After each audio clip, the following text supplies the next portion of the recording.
E aí, Alberto? E aí? Como é que foi a semana? Foi o que você falou.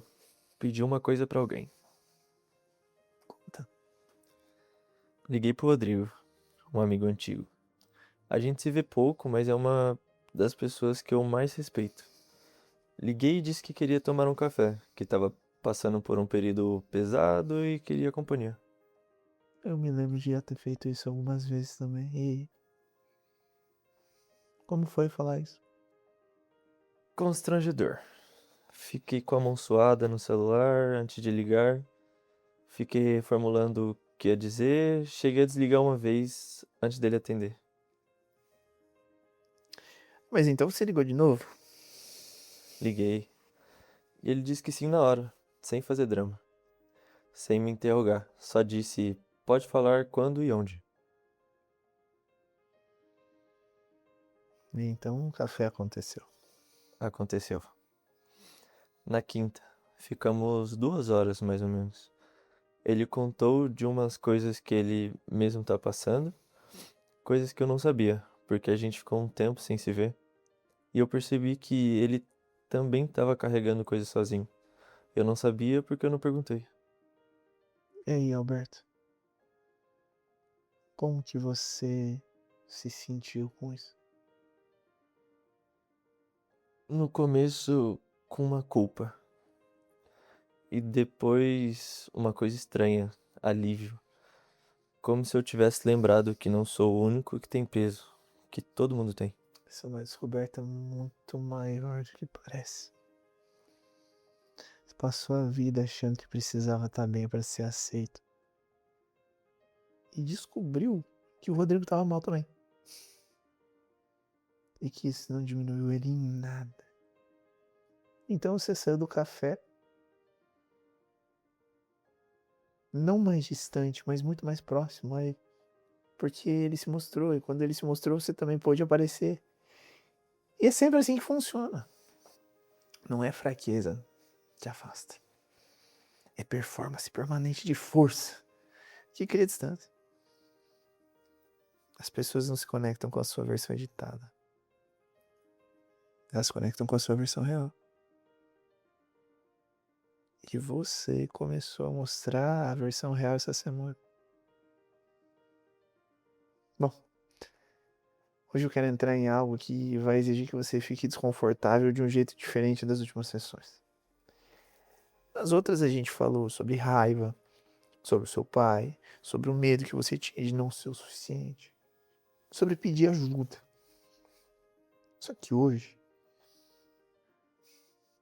eu quero falar sobre o amor. Especificamente, o que você aprendeu que o amor é. Tá bom? Você me falou da Camila. Você me falou dos padrões nos relacionamentos anteriores. Mas, Alberto, você nunca me falou o seguinte: como era o amor na sua casa quando você era criança? Não o que os seus pais sentiam um pelo outro. O que você via. O que você aprendeu que o amor era observando. Minha mãe amava meu pai de um jeito que eu achava bonito quando era pequeno. E fui achando assustador quando cresci. Quando ele sumia, ela ficava esperando por ele. Quando ele voltava, ela o recebia. Sem cobrar, sem brigar, só recebia. E o que você aprendeu com isso sobre como amar? Que quem ama aguenta. Que amor é aguentar. Que amor é aguentar. Você pode repetir isso? Que amor é aguentar. Você passou a vida inteira amando dentro dessa definição. Você aguentou, você ficou, você carregou. E quando a Camila não aguentou, quando ela disse ou muda ou acabou, você ficou com raiva. Porque no seu mapa, quem ama não vai embora. Quem vai embora não amava de verdade. Só que essa equação ela tem um problema grave. Ela transforma o amor em resistência, em um vínculo de quem aguenta mais. E quando o amor é resistência, o relacionamento não é um lugar seguro. É uma competição de quem suporta o que por mais tempo. Você não estava numa relação com a Camila. Você estava numa prova de resistência. E quando ela saiu, você não perdeu sua namorada, você perdeu a prova. Eu falava isso, que a nossa relação faria um esforço constante, que ela tava cansada de tentar. Interessante. E o que você respondia? Ah, que relacionamento é trabalho, que as coisas boas exigem esforço. Esforço. E você estava certo. E completamente errado ao mesmo tempo. Relacionamento exige esforço, mas esforço de crescimento, não de sobrevivência. Existe uma diferença entre os dois que trabalham juntos para construir algo e os dois que trabalham para não afundar. Você e a Camila estavam reparando um barco com água no joelho. E você chamava isso de comprometimento. Não era. Isso era exaustão com um nome bonitinho. E parte disso aconteceu porque você nunca aprendeu como é quando tá funcionando. Você só conheceu o modelo da sua mãe, que espera, que aguenta, que recebe quando o outro volta. Você nunca viu dois adultos tendo um conflito e saindo do lado ainda juntos. Então seu inconsciente não acredita que isso existe. Tudo que ultrapassa certo nível de tensão parece o fim, porque na sua experiência, alta tensão precede o desaparecimento sempre. Então eu aprendi que amor dói. Você aprendeu que amar dói.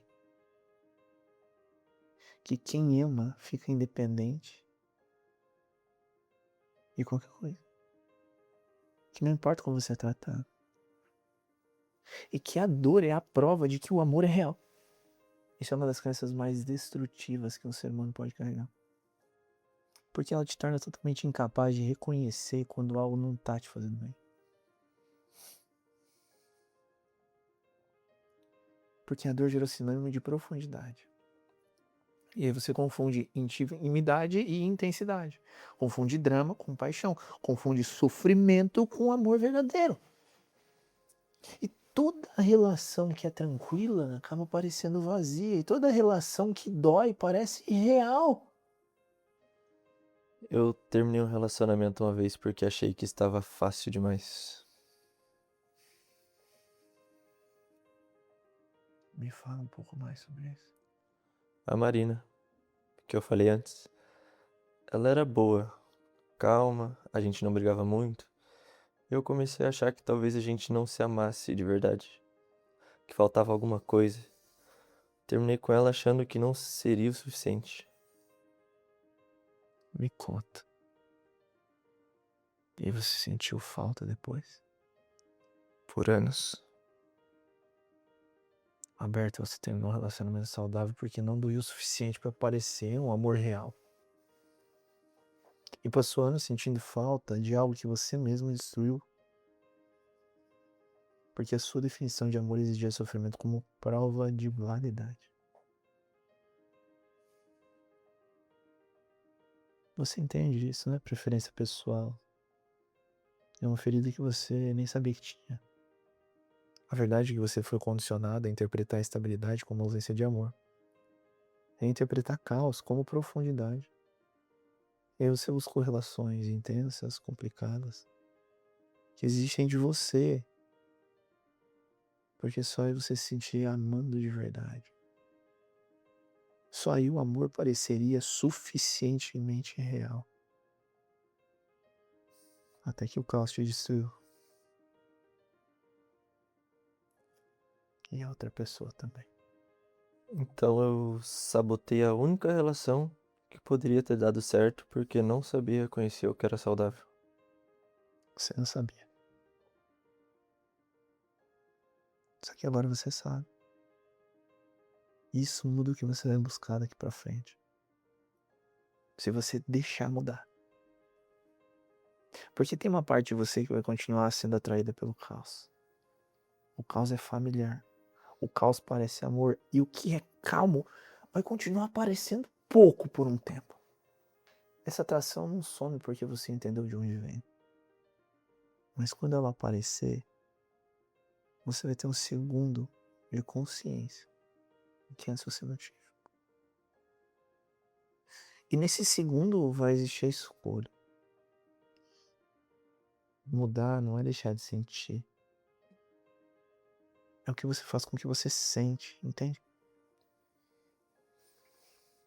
Eu quero te fazer uma pergunta sobre uma coisa que você mencionou rápido nas primeiras sessões e a gente nunca falou. Você falou que quando a Camila pedia pra conversar sobre alguma coisa, você ficava na defensiva. Achava que ela tava te atacando. Eu quero entender melhor como você recebe críticas. Críticas do dia a dia.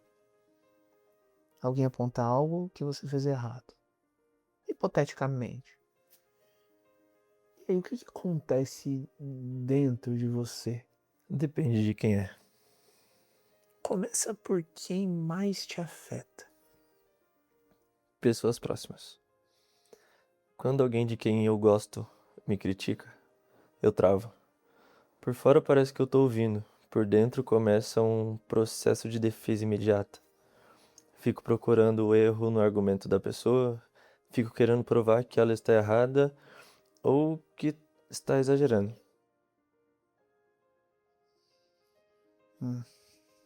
Entendi.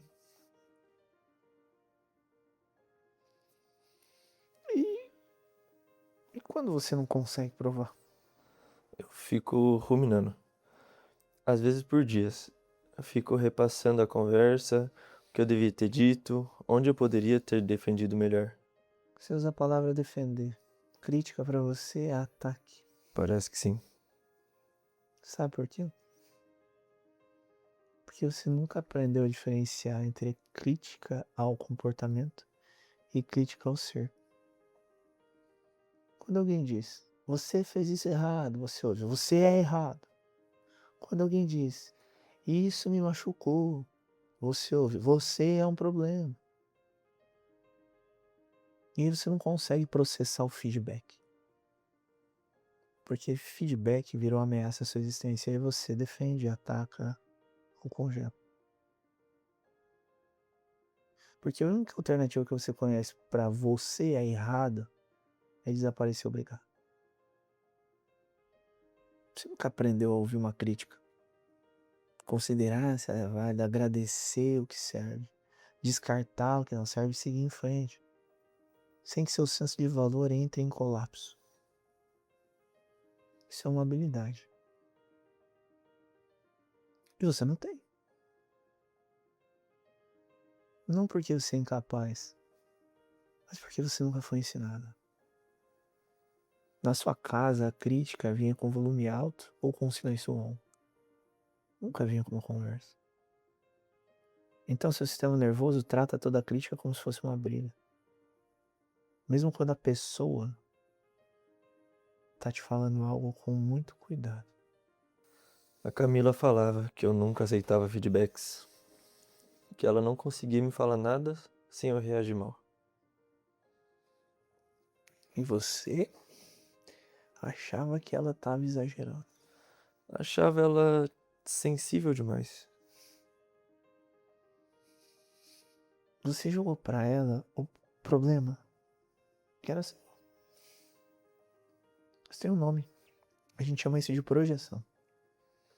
Quando você não consegue lidar com algo dentro de você, você encontra esse algo em outra pessoa e critica. É mais fácil achar que ela é sensível demais do que descobrir que você é defensivo demais. É mais fácil achar que ela exagera do que aceitar que você tem dificuldade de ouvir. E ela ainda foi embora carregando o rótulo de dramática.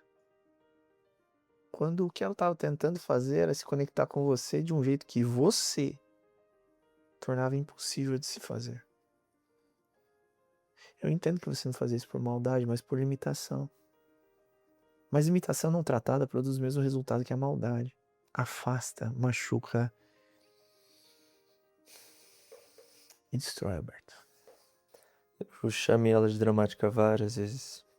Pra ela e para amigos. O que você pode fazer com isso agora? Não sei. Não dá pra desfazer. Dá. Mas dá pra fazer diferente da próxima vez. E dá pra parar de carregar isso como uma prova de que você é uma pessoa ruim. Porque você não é uma pessoa ruim. Você é uma pessoa com padrões não examinados que causaram danos. Tem uma diferença. Uma pessoa ruim não sente o peso do que fez. Você sente. Esse peso não é pra te destruir, é informação. Usa como combustível pra mudar, não como chicote pra expunir. Você tem passado as últimas semanas me contando seus erros com uma voz que mistura confissão com autopunição. Eu preciso ser muito direto com você. Autocomiseração também é uma forma de evitar uma mudança real. Enquanto você está ocupado se odiando, você não está ocupado mudando. São coisas que parecem opostas, mas elas têm o mesmo resultado. Você continua parado no mesmo lugar. Posso te falar uma coisa que não tem nada a ver com o que a gente falou hoje? Sim? Eu sonhei com a Camila essa semana. Um sonho específico. A gente tava num lugar que eu não reconhecia e ela tava feliz, conversando com outras pessoas. Eu estava do lado de fora de novo. Igual a festa. Só que no sonho eu não explodia. Eu fiquei parado olhando e quando acordei a primeira coisa que eu senti foi saudade. Não raiva, saudade. Saudade? O que você sente, Alberto, quando você fala isso agora? Que eu amei ela de verdade. E que eu não sabia amar ela do jeito que ela precisava. Isso é uma das coisas mais maduras que você disse desde que você entrou aqui. Porque é possível você amar alguém de verdade e ainda assim não saber amar essa pessoa do jeito que ela precisa. Amor. Amor não é suficiente sozinho. Amor é o começo. O que vem depois do amor é a habilidade. A habilidade de se comunicar, de ouvir, de conter, de se mostrar, de pedir. E você não tinha as habilidades. Não porque você não queria. Porque não sabia que você precisava desenvolver. A maioria das pessoas que destroem relacionamentos que amam não destrói por falta de amor. Destroem por excesso de padrão não examinado. Você amava a Camila. E repetia com ela o que você aprendeu. O que você aprendeu não era suficiente para sustentar o que vocês tinham. Isso é uma tragédia real. Não porque você é culpado de não saber o que foi ensinado, mas porque as consequências são reais mesmo assim. Ela saiu, você ficou, e o trabalho que você está fazendo aqui não vai trazer ela de volta necessariamente.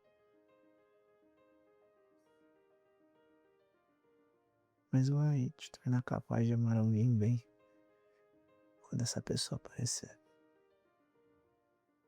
Vai te tornar capaz de reconhecer quando você está repetindo o padrão antes de chegar na festa. Às vezes eu penso se ela vai aparecer algum dia. Uma pessoa nova. E fico com medo de fazer de novo. Vou te contar um segredo. Esse medo é uma coisa muito saudável. Talvez seja a coisa mais saudável que você me disse até hoje. Como assim? Porque o Roberto que entrou aqui 4 semanas atrás não tinha esse medo. Tinha raiva, defesa, justificativa. O medo de repetir significa que você está enxergando o padrão. Significa que o que está acontecendo aqui está criando consciência. E consciência é o único antídoto real para padrão inconsciente. Você não vai ser perfeito no próximo relacionamento. Você vai errar de formas novas, menores, que você vai conseguir corrigir antes de explodir. Mas você vai errar. E a diferença não vai ser não errar. Vai ser o que você faz quando erra. Se você consegue parar, nomear, reparar e voltar, isso é o que muda, não é a ausência do eu. é a presença da consciência da coisa real. Antes de terminar hoje, eu quero te deixar com algo pra semana. Diferente das outras semanas. Dessa vez vai ser demais difícil, né? Dessa vez vai ser mais estranho. Quero que você escreva uma carta. Não pra Camila. Pra você mesmo. Pro Alberto, de 12 anos, que ficava na ponta do pé quando o pai sumia. Não pra lamentar. Mas pra dizer o que esse menino precisava ouvir, ninguém disse. O que você diria pra ele? Nossa, isso vai ser. Não sei nem por onde começar. Comece pelo que você sabe. Que ele não tinha culpa de nada. Que o silêncio do pai não era medida de valor pra ele. Ao não deveria ser, né? Que ele não precisava resolver o ambiente pra merecer ficar. Você sabe essas coisas agora. Ele não sabia. E uma parte de você ainda vive como se não soubesse.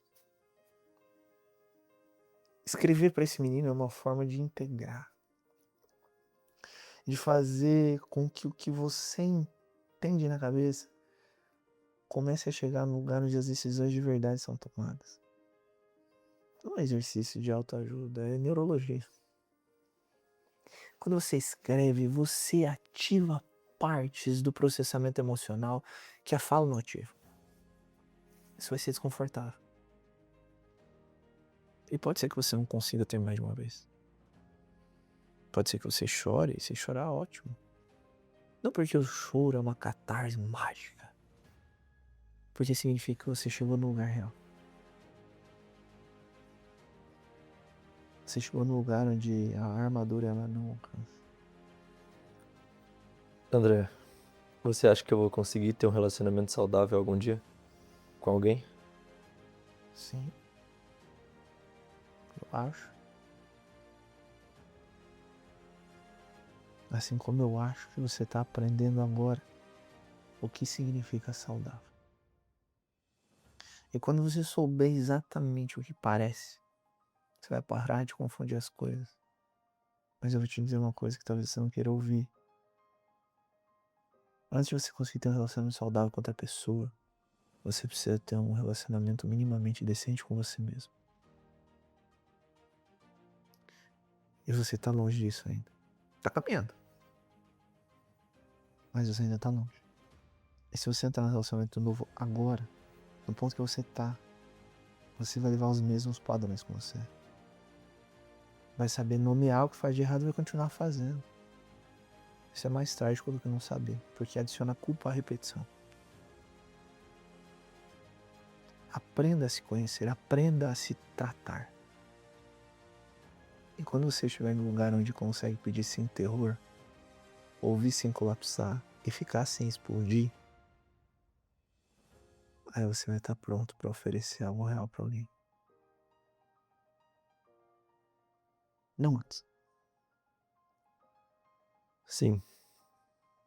Até semana que vem. Semana que vem.